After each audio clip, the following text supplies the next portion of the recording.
Час дня в Украине, 30 октября, 1341 день аннексии Крыма. Время новостей на АТР. В студии Маргарита Потапова. В Ивано-Франковской области из-за непогоды пострадал 8-летний ребенок. Состояние ребенка врачи оценивают как средней тяжести. На него упало дерево на территории частного дома. Он получил множественные переломы костей таза и бедренной кости со смещением. По всей территории Украины объявлено штормовое предупреждение. Непогода к нам пришла с холодными ливнями, мокрым снегом и шквальным ветром. Западные области уже замело, снег выпал в Карпатах. А на высокогорье порывистый ветер повалил деревья, которые заблокировали автомобильное движение на Яблуницком перевале. Из-за непогоды без света остались почти 400 населенных пунктов в 10 областях Украины. Об этом сообщили в службе по чрезвычайным ситуациям. По прогнозам синоптиков, снег дойдет до Винницкой, Житомирской и Киевской областей. Непогода в Украине – это отголоски урагана Гервард, который уже унес жизни 6 человек, который бушует в Центральной Европе. Причиной смерти 4 людей в Чехии и в Польше стали поваленные из-за порыва ветра деревья. Еще один человек в Германии утонул во время штормового прилива. Из-за непогоды в нескольких регионах Германии приостановили железнодорожное сообщение. В Гамбурге и Берлине власти объявили режим чрезвычайной ситуации. Из-за поваленных деревьев заблокированы несколько автомагистралей. Сейчас движение транспорта частично восстановили. В аэропорту австрийского города Зальцбург из-за урагана едва не разбился пассажирский самолет. Он выполнял рейс Франкфурт-Зальцбург. При заходе на посадку в нескольких метрах от земли Боинг из-за сильного порыва ветра резко накренился вправо и чуть было не задел крылом посадочную полосу. Экипаж решил не рисковать, и самолет вернулся во Франкфурт.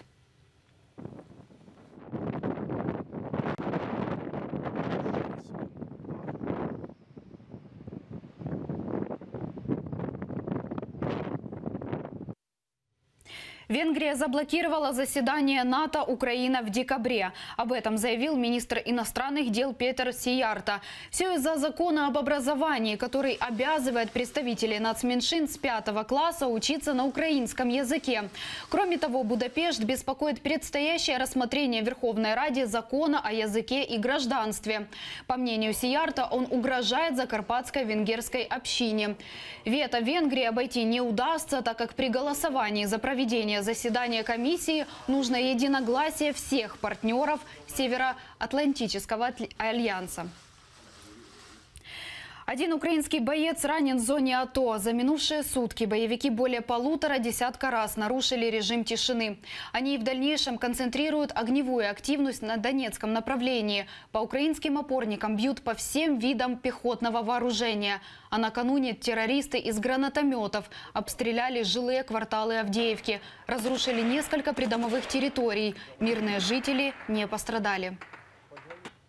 Бойовики з автоматичного гранатомету і стрілецькою зброєю обстріляли наші укріплення у районі Авдіївської промзони. Унаслідок одного з цих обстрілів отримав поранення український військовослужбовець. Зараз постраждалий перебуває у військово-медичному лікувальному закладі. Стан його здоров'я оцінюється як задовільний. Выборы на фоне криминала. На Днепропетровщине в день голосования за депутатов объединенных территориальных общин неизвестные напали на избирательную комиссию. Люди в камуфляже подъехали на 8 авто, бросили 2 дымовые шашки и пытались влить в избирательные урны масло. Во время потасовки пострадал полицейский, член комиссии и также наблюдатель. Однако бюллетени остались неповрежденными. 24 нападающих задержаны. Всего за избирательную кампанию в полицию поступило более 200 сообщений о нарушениях на выборах в объединенные территориальные общины. По факту нарушений полиция открыла 10 уголовных производств. Из них 4 за попытку подкупа избирателей, еще 2 за незаконное использование бюллетеней, остальные за попытки умышленного уничтожения или повреждения имущества.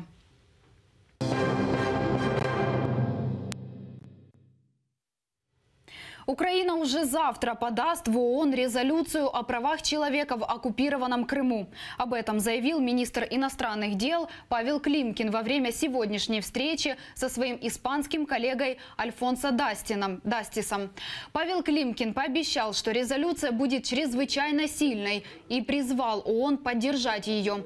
В свою очередь Альфонсо Дастис заявил, что Испания полностью поддерживает целостность Украины.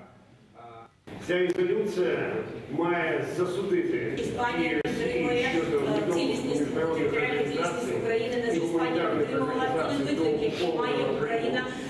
Це стосується і окупації Криму, і окупації Донбасу. Виконувати рішення Міжнародного суду ООН в Газі. España apoya a Ucrania, apoya su soberanía. Ситуацию с правами человека в оккупированном Крыму обсудил исполнительный комитет Всемирного конгресса крымских татар. Заседание под председательством президента Меджлиса крымско-татарского народа состоялось, и также председателя Рифата Чубарова. Оно прошло в Киеве. Впервые за 3 года в нем приняли участие освобожденные пленники Кремля Ахтем Чийгоз и Ильми Умеров. Подробнее в сюжете. Приезда освобожденных Ильми Умерова и Ахтема Чийгоза здесь ждали больше всего. За этим столом их не было более 3 лет. И сегодня они, наконец, среди своих.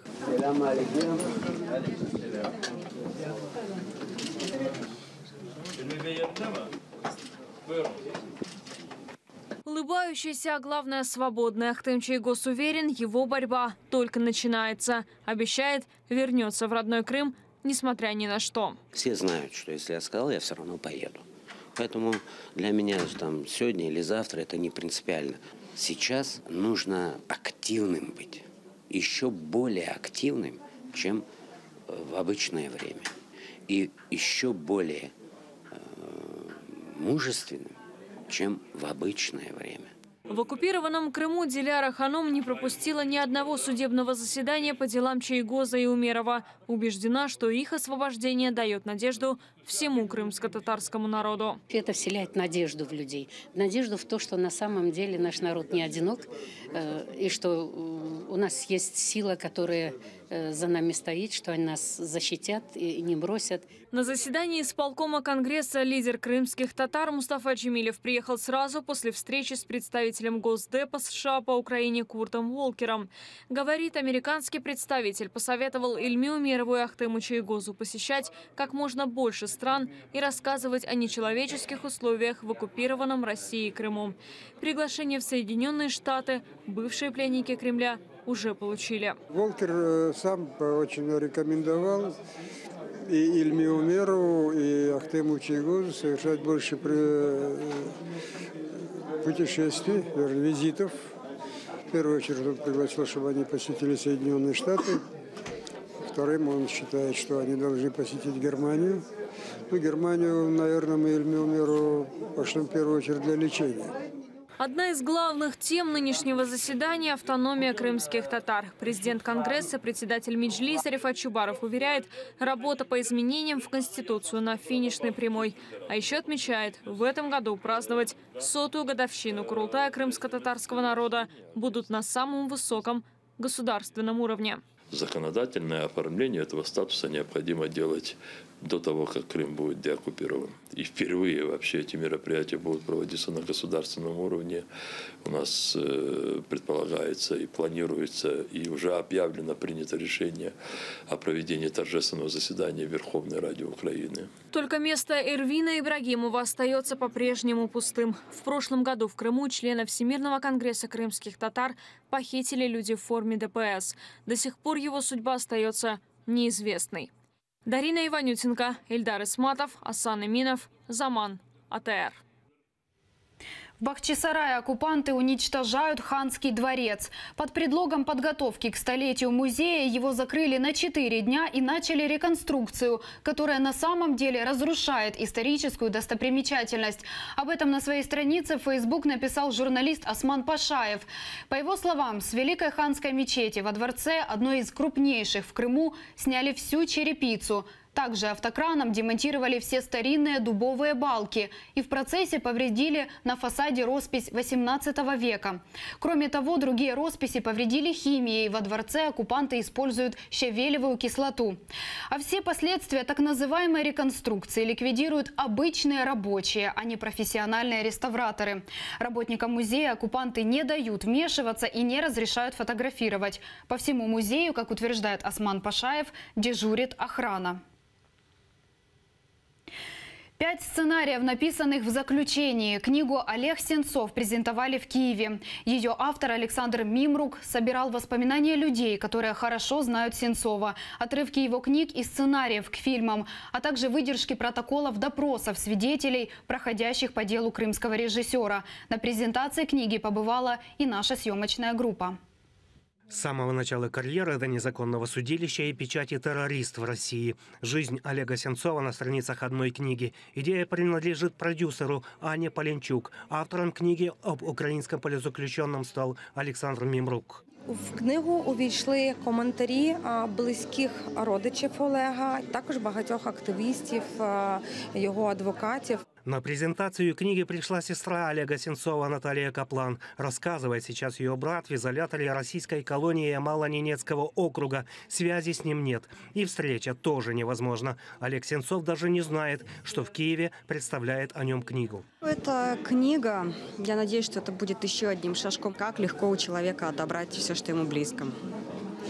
В свое время Олег Сенцов написал и издал в Украине 2 книги. «Купите книгу, она смешная» и «Рассказы». И пока он за сфабрикованными обвинениями сидит в российской тюрьме за полярным кругом, авторы книги Олег Сенцов надеются, они еще раз напомнят всем о судьбе украинского политзаключенного. Сергей Карапищенко, Виктория Облязова, Заман, АТР. Более миллиона людей вышло на протест против независимости Каталонии в Барселоне. Участники акции требуют от испанского правительства упрятать за решетку организаторов референдума, на котором большинство людей проголосовало за отделение от Мадрида. Результат голосования закрепил и местный парламент. Между тем, после жесткого решения о приостановлении автономии Каталонии, отстранении ее руководителей от власти и объявления внеочередных выборов в местный парламент, Испания предлагает региону еще больше прав и полномочий за отказ от разрушения страны. В свою очередь, отстраненный от власти глава правительства Каталонии призвал демократическим способом противостоять давлению Мадрида и заверил, он и в дальнейшем будет бороться за свободную страну. У него нет власти, полномочий и финансовых средств. Поэтому я настаиваю на том, что если он хочет остаться в политике, на что он имеет право, он должен готовиться к следующим выборам, которые состоятся, как я уже говорил ранее, 21 декабря. И на них он сможет осуществить свое демократическое сопротивление. В Саудовской Аравии женщинам разрешат ходить на спортивные стадионы. Со следующего года представительницы прекрасной половины человечества смогут регулярно посещать спортивные мероприятия наравне с мужчинами. Об этом заявил председатель главного спортивного управления Саудовской Аравии Турки Аш-Шейх. Для этого даже переоборудуют стадионы в Эр-Рияде, Эд-Дамаме и Джеде. Впервые женщин пустили на стадион в Эр-Рияде во время празднования Национального дня. Месяц назад Саудовская Аравия стала последней страной в мире, которая позволила женщинам водить автомобили. До сих пор Саудовская Аравия является государством с самыми жесткими ограничениями в отношении женщин во всем мире.